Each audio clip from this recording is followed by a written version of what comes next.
Aluminum electrodes are indeed permitted for utility-owned communication towers and antenna structures. This allowance is based on the understanding that aluminum, when properly installed and protected, can provide an effective grounding path. When considering the use of aluminum electrodes in such applications, several factors must be taken into account. Firstly, the type of aluminum alloy used is crucial. Certain alloys are more resistant to corrosion than others, and selecting the appropriate alloy for the specific environmental conditions is essential. For example, if the tower is located near the coast, a more corrosion-resistant alloy should be chosen to withstand the effects of saltwater exposure. Secondly, the connection methods employed are of paramount importance. Aluminum is prone to galvanic corrosion when in contact with dissimilar metals in the presence of an electrolyte. Therefore, when connecting aluminum electrodes to other components made of different metals, such as steel, it is necessary to use appropriate connection hardware and techniques to prevent corrosion. This may involve using bimetallic connectors or applying a corrosion-inhibiting compound to the connection points. Thirdly, the size and configuration of the aluminum electrodes must be adequate to handle the expected fault currents. The electrode should be sized in accordance with applicable electrical codes and standards to ensure that they can safely conduct fault currents to ground without overheating or causing damage. The configuration of the electrodes, such as the number and spacing of ground rods, should also be carefully considered to provide an effective grounding system.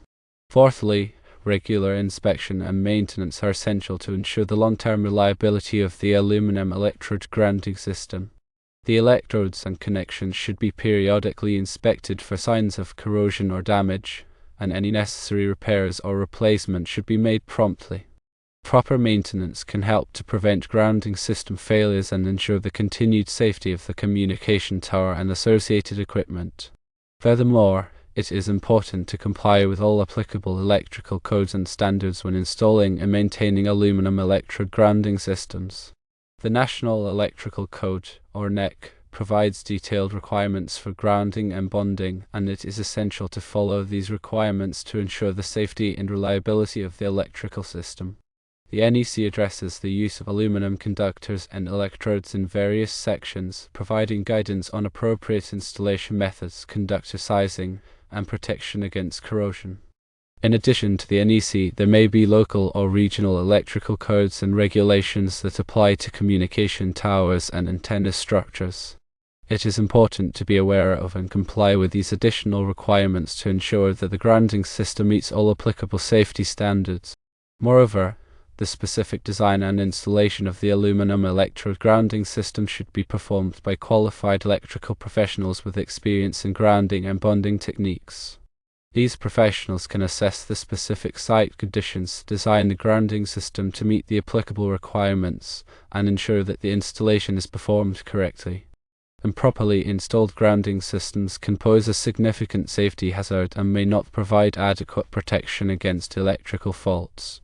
In summary, the use of aluminum electrodes for utility-owned communication towers and antenna structures is permitted, provided that the electrodes are properly selected, installed, and maintained. The key considerations include selecting the appropriate aluminum alloy, using proper connection methods to prevent corrosion, sizing the electrodes adequately to handle fault currents, and performing regular inspections and maintenance.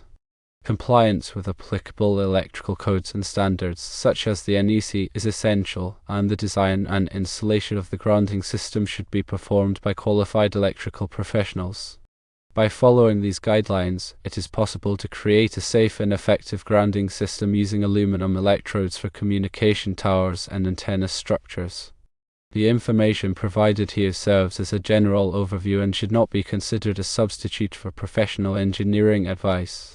Always consult with qualified electrical professionals and refer to applicable codes and standards for specific guidance on grounding system design and installation. Grounding systems are crucial for electrical safety because they provide a low impedance path for fault currents to return to the source, allowing overcurrent protective devices to operate and clear the fault. Without an effective grounding system, fault currents can flow through unintended paths, such as equipment enclosures or building structures, creating a shock hazard for personnel and potentially causing damage to equipment. The grounding system also helps to stabilize the voltage during normal operation, reducing the risk of voltage fluctuations and improving the overall reliability of the electrical system. There are several different types of grounding systems, each with its own advantages and disadvantages. The most common type of grounding system is the equipment grounding system, which connects the non-current carrying metal parts of electrical equipment to ground. This helps to ensure that any fault currents that flow to the equipment enclosure will be safely conducted to ground, tripping the overcurrent protective device and preventing a shock hazard. Another type of grounding system is the system grounding system, which connects the neutral point of the electrical system to ground. This helps to stabilize the voltage and reduce the risk of voltage fluctuations. The system grounding system also provides a path for ground fault currents to return to the source, allowing overcurrent protective devices to operate and clear the fault. The design and installation of a grounding system must take into account several factors, including the size and type of electrical equipment, the available fault current, the soil resistivity, and the applicable electrical codes and standards. The grounding system should be designed to provide a low impedance path for fault currents to return to the source, and it should be installed in accordance with the manufacturer's instructions and the applicable electrical codes and standards. Regular inspection and maintenance are essential to ensure the long-term reliability of the grounding system. The grounding connections should be checked for tightness and corrosion, and the ground rods should be tested for resistance to ground. Any necessary repairs or replacements should be made promptly to maintain the effectiveness of the grounding system. In addition to the equipment grounding system and the system grounding system, there may be other grounding requirements for specific types of equipment or installations. For example, sensitive electronic equipment may require a separate isolated ground to minimize noise and interference. Lightning protection systems also require a dedicated grounding system to safely conduct lightning currents to ground. It is important to be aware of and comply with all applicable grounding requirements to ensure the safety and reliability of the electrical system. Qualified electrical professionals can provide guidance on grounding system design and installation, and they can help to ensure that the grounding system meets all applicable safety standards. In addition to the points previously discussed, it's crucial to understand the role of bonding in conjunction with grounding. Bonding refers to the practice of connecting all non-current carrying metal parts of an electrical system together to create an electrically continuous path. This includes things like metal conduits, enclosures, and equipment frames. The purpose of bonding is to equalize the voltage potential between these metal parts, minimizing the risk of shock hazards. When a fault occurs, the fault current will flow through the bonding network, providing a low impedance path back to the source. This allows the overcurrent protective device to quickly trip and clear the fault, preventing a dangerous voltage from building up on the metal parts.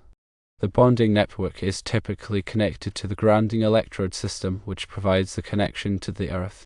This ensures that the entire electrical system is effectively grounded and bonded, providing a high level of safety.